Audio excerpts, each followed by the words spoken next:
Asian hate must be stopped. ACP Foundation and the USCCC co-hold this event.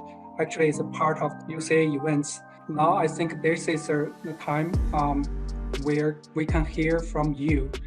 My heart was broken to hear about the innocent loss that occurred in Georgia. And I wanted to just speak with the ACP Foundation, really the Asian community in North Texas, and acknowledge the fear that's probably within your community.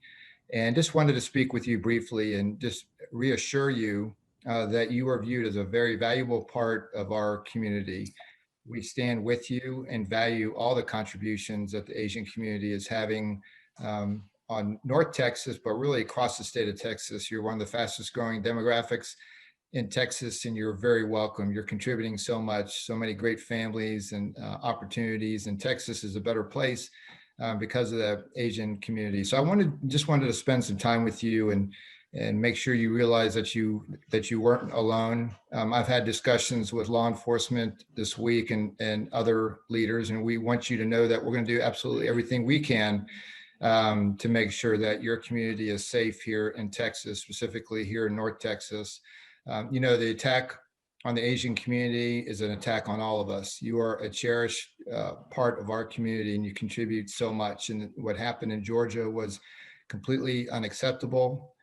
It was hateful, and there's no place in our society for it. And we all strongly condemn it in the highest terms. And we want you to know that you're safe here, and we want we want your community to be a part of Texas. You're all Texans, and we want your community to grow and prosper.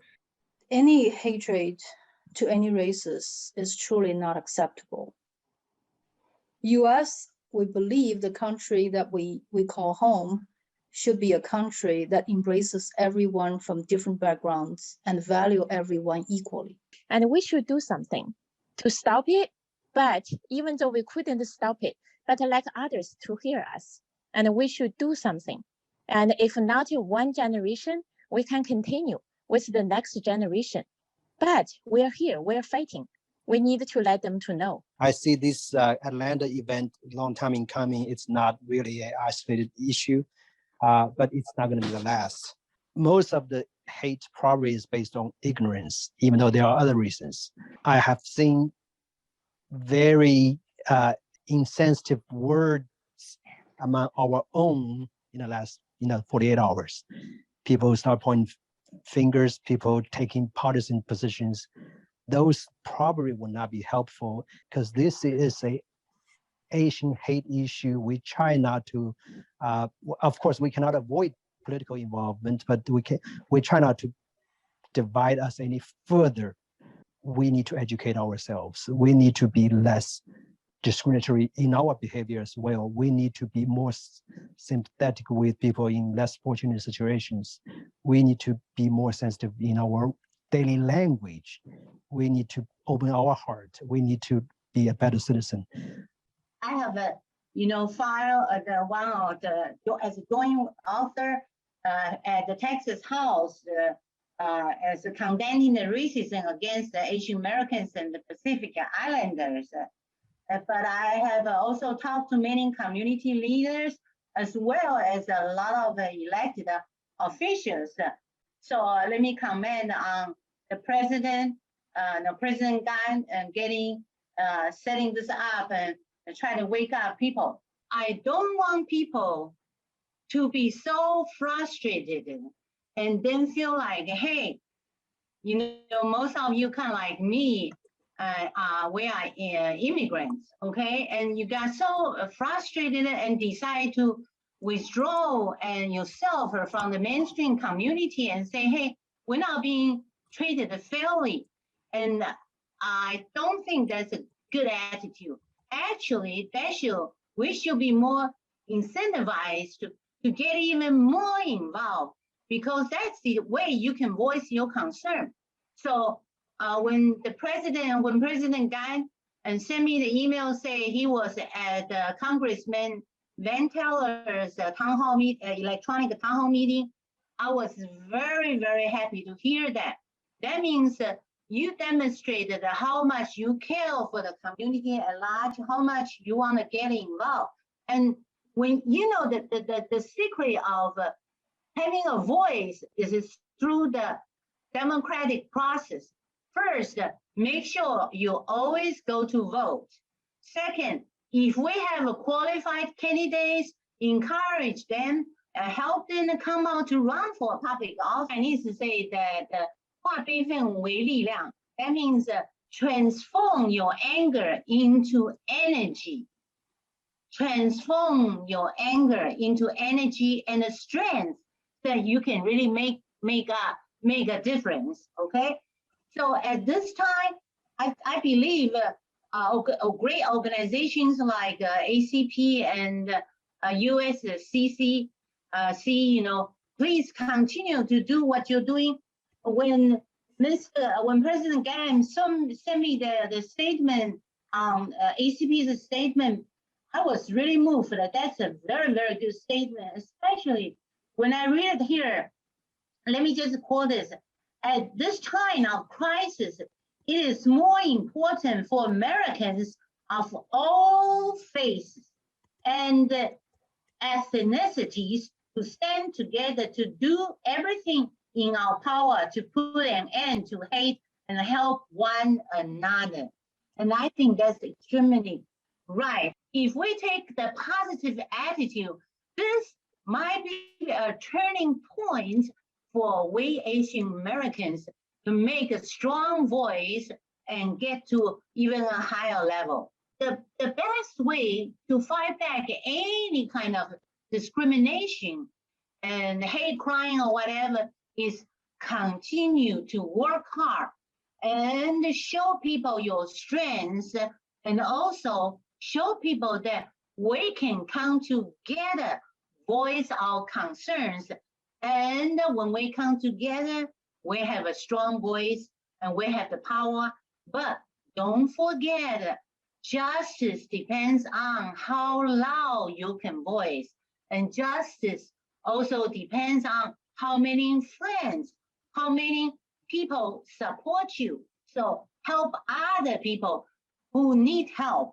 We want to call on the politicians to truly have a sense of the responsibility to organize the American unity. Asians living in the United States today are part of the American people. So Asians make the contribution to this society as well. The Atlanta event is just a trigger. It's an alarming evidence that the danger is very close to us. It could be already out. Any one of us could be one of them. Equality is earned. It's not given by anyone. So we must fight back and we must do something. We should not lose our confidence that we can transform or we can change.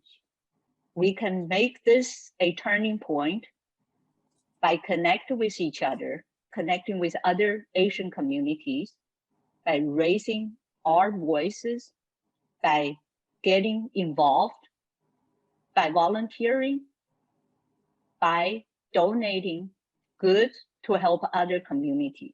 I have a little bit of personal experiences with bullying. I grew up in New York City. Back in the 80s, there were constant bullying of Asians because we are very complacent. We don't speak up. We know every time when we do get bullied, we don't call the cops. We don't do any of that. So we are easy victims to pick on. There is systemic racism in our community towards Asians. And I don't think our generation could change that, nor will our next generation. It's going to take a long time to change that. However, there are certain things I feel that we can do at this moment in time as we are confronted with not only racism, but also extremism. I think racism, it's going to take time. It's going to take effort. It's going to take all of us to change that. But for extremism, I think first we have to change the rhetoric.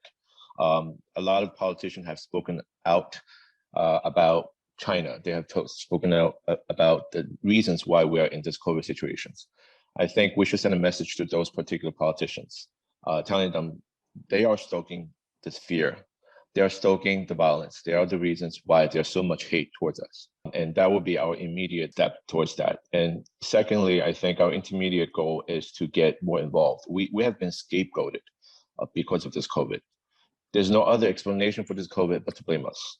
Our intermediate goal is to have more voice in our politics and the different walks of life to represent us. So I think I encourage and I do challenge our second generations to step up to the plate and go get a civil service and try to run for office. And that's really going to change a lot down the road.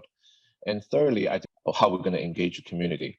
I think for the longest time, our community, and probably I speak for the entire Asian community, is we've been painted this image of being very self-centered, very selfish, not really doing unified work with other races. We're kind of just keeping to ourselves. I think we could do more. I think we could do more philanthropy. We could do more giving. We could be more active in volunteering in different walks of life. We could do more joint effort work and be more unified to fight this as a whole. Basically, at this moment, I think we need to put aside the partisan. There are a lot of different voices regarding this tragedy. We should all come together, and it should be everybody's responsibility